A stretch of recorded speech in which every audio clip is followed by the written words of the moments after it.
কোন ধরনের স্বাধীন যে একটা স্টুডেন্ট পরীক্ষা দিতে পারে না?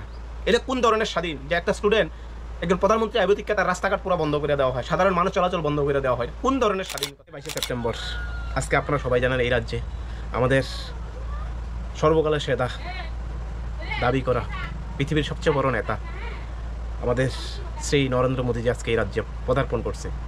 তাও নাকি মাতার বাড়িকে নবরূপে সাজ্জিত করে তোলার পর উদ্বোধন করতো বা তার শুভ সূচনা করত। আমি সবাইয়ের প্রতি অগ্রিম শুভেচ্ছা জানাইতেছি বা শুভেচ্ছা জ্ঞাপন করছি। তবে ব্যক্তিগতভাবে আমি কিংবা এই রাজ্যের হাজারো মানুষ, লাখো মানুষ কিন্তু তাতে খুশি না। যদি আজকে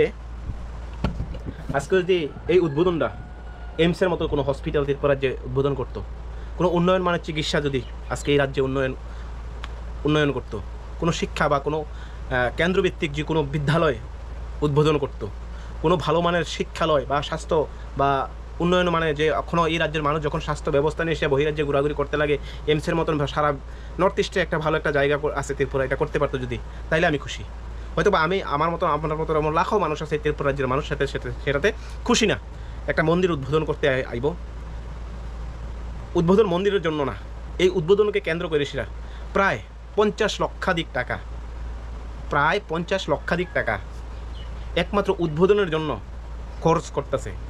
আপনার আমার জনগণের ট্যাক্সের টাকা, আমরা সাধারণ মানুষের টাকা। জাস্ট একটু কল্পনা করেন, মানুষ ধর্মটা পালন করে তার শান্তির জন্য, ধর্মস্থান যেই কোনোভাবে হোক, যে প্রকার হোক, তাতে কোনো যায় আসে না। শুধু একজন ব্যক্তি আইব বা হ্যাঁ উদ্বোধন করব, এটারে কেন্দ্র করে আগরতলা থেকে শুরু করে সারা উদয়পুর অব্দি পুরো রাস্তায় ব্যারিকেড। আর সবচেয়ে দুঃখজনক ব্যাপার হচ্ছে প্রধানমন্ত্রী আইব, ঠিক আছে ভালো কথা, ছাত্রছাত্রীদের পরীক্ষা, তাদের পরীক্ষা মঞ্জুর দিতে দিছে না, ব্যারিকেড লাগাই দিছে, রাস্তাঘাট বন্ধ, সাধারণ মানুষের যান চলাচল বন্ধ। এই হচ্ছে উন্নয়ন। এবার মনে করে জাস্ট ইমাজিন করেন এই নরেন্দ্র মোদী আমাদের প্রধানমন্ত্রীজি যে এই সারা ভারতবর্ষে কীভাবে প্রত্যেকটা এলাকায় যায় কিংবা যাইতেছে, তাহলে কত লক্ষ, কত কোটি, হাজার কোটি টাকা জাস্ট মাত্র হেরে প্রচার করার জন্য বা হে যাইতেছে এই টাকা নষ্ট করতেছে। জাস্ট একটু ইমাজিন করেন, কল্পনা করে। সাধারণ মাতার বাড়িতে উদ্বোধন করতে লাগবো প্রায় 50 লক্ষ, 1 কোটি টাকা শুধু উদ্বোধন, মানে মেলা মাতার বাড়িকে সাজানো বা রাস্তায় ব্যারিকেড করা, কয়েক লক্ষ কোটি টাকা শুধু জাস্ট এটার খাতেই খরচ করছে। আজকে যদি এইমসের মতন উন্নয়ন মানের চিকিৎসালয় যদি ত্রিপুরা রাজ্যে করতো, বিভিন্ন কলেজ, বিভিন্ন হসপিটাল যদি আজকে কোনো ইন্টারন্যাশনাল লেভেলে কোনো বিদ্যালয় স্থাপন করতো বা সেন্ট্রাল লেভেল কোনো বিদ্যালয় স্থাপন করতো, কোনো ইন্ডাস্ট্রি করতো, সেখানে কর্মযোগ্যের মানুষের, বেকার যুবক যুবতীদের বিভিন্ন ইন্ডাস্ট্রিয়াল করতো, তাতে আমি খুশি হইলাম মিলে। কারণ ধর্মটা মানুষকে বোকা বানায়, ধর্ম মানুষকে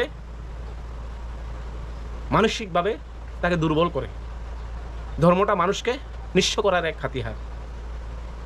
আজকের দিনে রাজনীতির পরিপ্রেক্ষিতে কিংবা সামাজিক পরিপ্রেক্ষিতে এই কথাগুলি কইতে বাধ্য, কিন্তু ধর্মের উদ্ভাবন বা ধর্মের আবিষ্কার এভাবে কিন্তু হয়েছে না। ধর্মটা হয়েছে মানসিক শান্তির জন্য।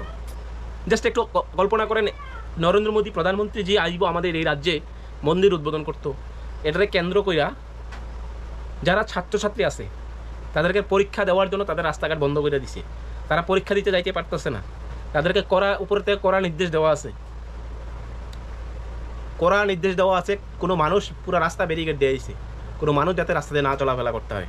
যদি আপনারা যদি ভিআইপি আপনারই কথা কোন, আপনারা এই রাজ্য নাকি বলো এখনো প্রজাতন্ত্র, এই রাজ্য নাকি বলে আমরা স্বাধীন হয়েছি 1947 সালে নাকি বলে আমরা স্বাধীন পাইছি, 200 বছরের ইংরেজের রাজত্বের থেকে বলে আমরা শাসন পাইছি।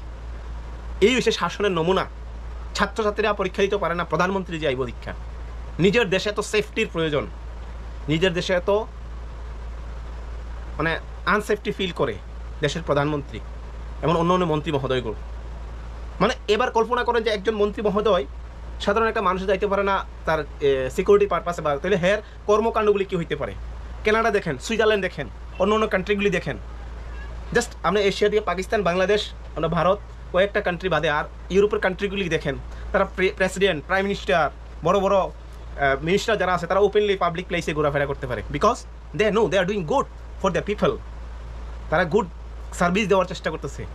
দে are try to development their education system, they are trying to develop their upcoming generation, they are try to develop their যে চাকরি বাকরি ব্যবস্থা, এমপ্লয়মেন্ট যা কিছু আছে এইগুলি নিয়ে। আর আমাদের দেশে আছে মন্ত্রী পূজা, আমি কখনো মনে করি না যে একজন প্রধানমন্ত্রী কিংবা কোনো মন্ত্রীদের সরকারের কাজ কোনো মন্দির উদ্বোধন করা, কোনো মন্দিরকে পুনঃস্থাপিত করা। এটা মানুষের কাজ, এটা মানুষের যারা ভক্তরা আছে, যারা এই রাজ্যের হাজার হাজার লক্ষ লক্ষ মানুষ ভক্তরা আছে, তারাই করব।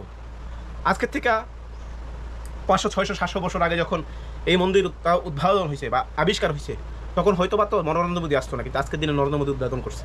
সেটা ভাবতে অবাক লাগে। আমরা সেই রাজ্যে বাস করি, সেই দেশে বাস করি, অথচ আবার কয় আমরা নাকি সবাই বলে স্বাধীন।